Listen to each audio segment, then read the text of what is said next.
नमस्कार, आप देख रहे हैं एबीसी इंडिया। मैं अमित भोबिया।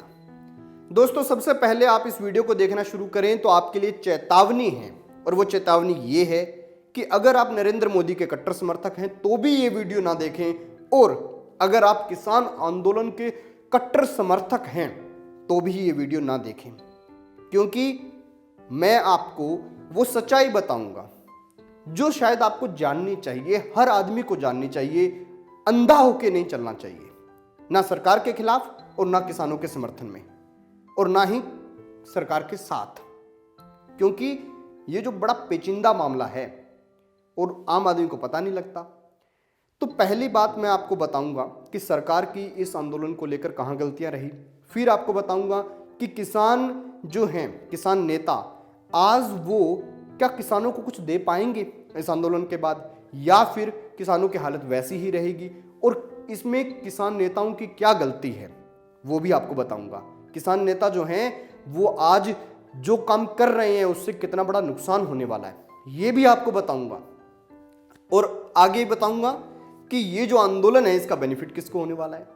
और एक बात बता दूं कि इसका बेनिफिट विपक्ष को नहीं होने वाला, जो बड़े वाला विपक्ष है ना अपना, उसको नहीं होने वाला, किसी और व्यक्ति को होने वाला है। तो सारा कुछ समझते हैं। सबसे पहली बात, सरकार की गलती कहां पे रही? सरकार की गलती यहां पे रही कि सरकार ने नजरअंदाज किया और सरकार ने यह माना कि आंदोलन की शुरुआत जो है वो 26 नवंबर के बाद हुई है। लेकिन आंदोलन की जो छोटे स्तर पर जो हमने बहुत कवर किया इस आंदोलन को, हमने बादल और जो इतना पंजाब का जो बठिंडा रीजन का जो मुक्तसर साहिब का और ये सारे एरिया लगता है ना, इसको बहुत अच्छे से कवर किया हमने। तो हमें एक बात मालूम पड़ गई थी कि ये आंदोलन जो है ये छोटे स्तर पर गांव-गांव में, कस्बों में शुरू हो गया था अगस्त महीने से ही, और सरकार उस चीज़ को समझ नहीं पाई क्योंकि सरकार के अधिकारियों ने वो रिपोर्ट ही नहीं दी। उन्होंने तो इतना मान लिया कि विरोध तो स्वाभाविक सी बात है, होना ही था, क्योंकि ये बिल चाहे आज आ जाता, चाहे 10 साल बाद आ जाता, चाहे कांग्रेस ले आती, कोई भी ले आती, विरोध होना था। दूसरी चीज, सरकार की पहली गलती, उन्होंने इन आंदोलनों को नजरअंदाज किया। दूसरी गलती कि उन्होंने किसान नेताओं को भाव नहीं दिया, क्योंकि सरकार समझ ही नहीं पा रही थी कि किसान नेता है कौन सा, क्योंकि यूनियंस बहुत थी। बाद में यूनियन इकट्ठी हो गई, और उसके बाद भी पहली दूसरी वार्ता तक तो सरकार यही समझाती रही कि भाई कानून के फायदे क्या हैं। संशोधन पर वो तीसरी वार्ता के अंदर या दूसरी वार्ता के अंदर शायद बात बनने लगी थी। तो सरकार की गलतियां तो ये रही, और उसके साथ साथ सरकार की ये भी गलतियां रही कि सरकार अपने नेताओं को डांट नहीं पाई, जो इनको बोल रहे थे कि ये तो रोटी खाने के लिए आए हैं, ये तो रिजाई में सोने के लिए आए हैं, ये तो वेल्ले हैं, ये तो बड़े बड़े ट्रैक्टर वाले किसान कैसे हैं। ठीक है, ये राजनीति को शोभा नहीं देता।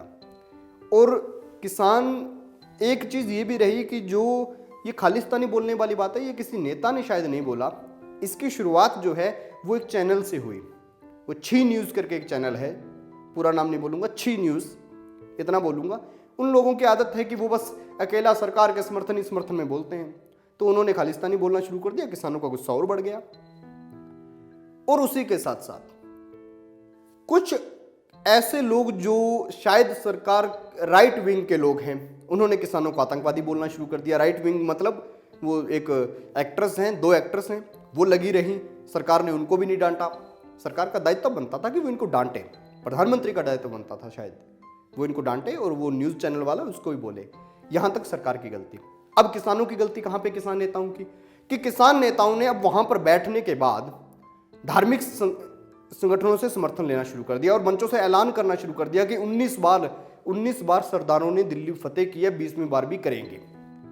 इस चीज से क्या था, युवाओं के अंदर आक्रोश बढ़ा। और अब दिक्कत कहां पे आई? सबसे बड़ी दिक्कत यह आई कि भाई अगर सरकार के साथ समझौता हो गया, बातचीत, क्योंकि संशोधन होना ही तो सरकार की जीत है, और अब किसानों ने तो इसको मूंछ का सवाल बना लिया कि या तो रद्द करो या फिर हम तो बैठे रहेंगे। और दोनों ही बात है कि आज अगर आप अंदर के हॉल की बात करें जहां पे मीटिंग होती है, तो वहां पर किसान नेता क्या कह रहे हैं? किसान नेताओं का स्वाभाविक सा है कि हम अपनी पावर दिखाएंगे, सरकार कह रही है हम अपनी पावर दिखाएंगे। झुकने को दोनों तैयार नहीं। इसमें किसानों का घाटा है। किसान नेताओं को आज चाहिए कि अगर मान लीजिए वो रद्द भी करवा लेते हैं, एमएसपी पे कानून भी बनवा लेते हैं, तो किसानों की जिंदगी पर कितना असर पड़ेगा? कुछ भी असर नहीं पड़ने वाला। हरियाणा पंजाब में वही जो है चावल और गेहूं की फसल होती रहेगी और वही सरकार खरीदती रहेगी, और कोई बड़ा प्रॉफिट नहीं होने वाला। किसान अगर अपनी बात मनवा भी लेते हैं तो क्या जिंदगी बदल जाएगी? बात मनवाने से पहले भी तो वैसे ही चल रहा था। इन कानूनों से पहले कौन सा किसान खुश था? और अगर ये कानून आ जाते हैं तो क्या 1-2 दिन में किसान खुश हो जाएगा? नहीं होगा। इनका रिजल्ट 10 साल बाद दिखेगा। किसान नेताओं को शायद आज ये चाहिए कि या तो वो कोई अपना एग्रीकल्चर रिफॉर्म सरकार के पास रखें, वैकल्पिक रखें कि भाई हमें ये दीजिए, आप इसको मानिए, या फिर वो जो है इन कानूनों के अंदर संशोधन करवाए। किसान नेता कुछ नहीं दे रहे, ना तो वो सरकार से कुछ मांग रहे हैं, बस इतना कह रहे हैं कि रद्द कर दो, रद्द कर दो, रद्द कर दो। तो अरे भैया, इन कानूनों के आने से पहले तो देखो क्या कोई फायदा हुआ था? कोई फायदा नहीं हुआ था किसानों का।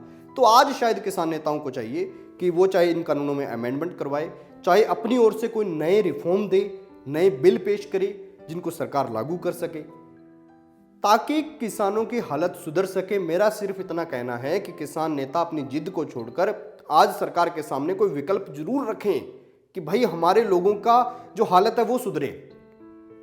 तो किसान नेताओं की शायद ये गलती है कि वो जिद कर रहे हैं। इसके बाद बात करते हैं दोस्तों, इसका फायदा किसको होने वाला है।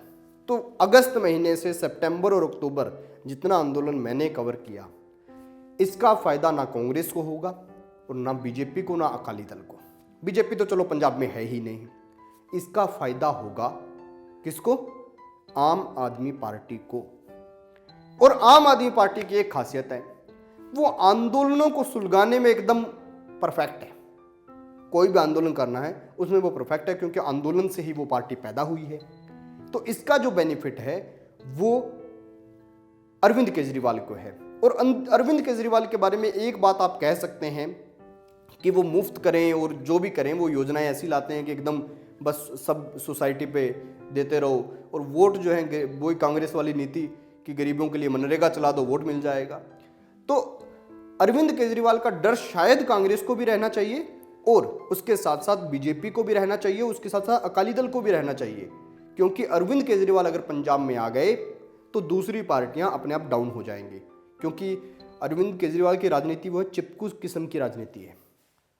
तो इसका फायदा अरविंद केजरीवाल को होने वाला है। तो किसान नेताओं से मैं तो इतना ही कहना चाहूंगा कि अगर आप दिल्ली में गए हो, इतना बड़े स्तर पर आंदोलन खड़ा किया है, तो आज इस आंदोलन को बर्बाद ना कीजिए।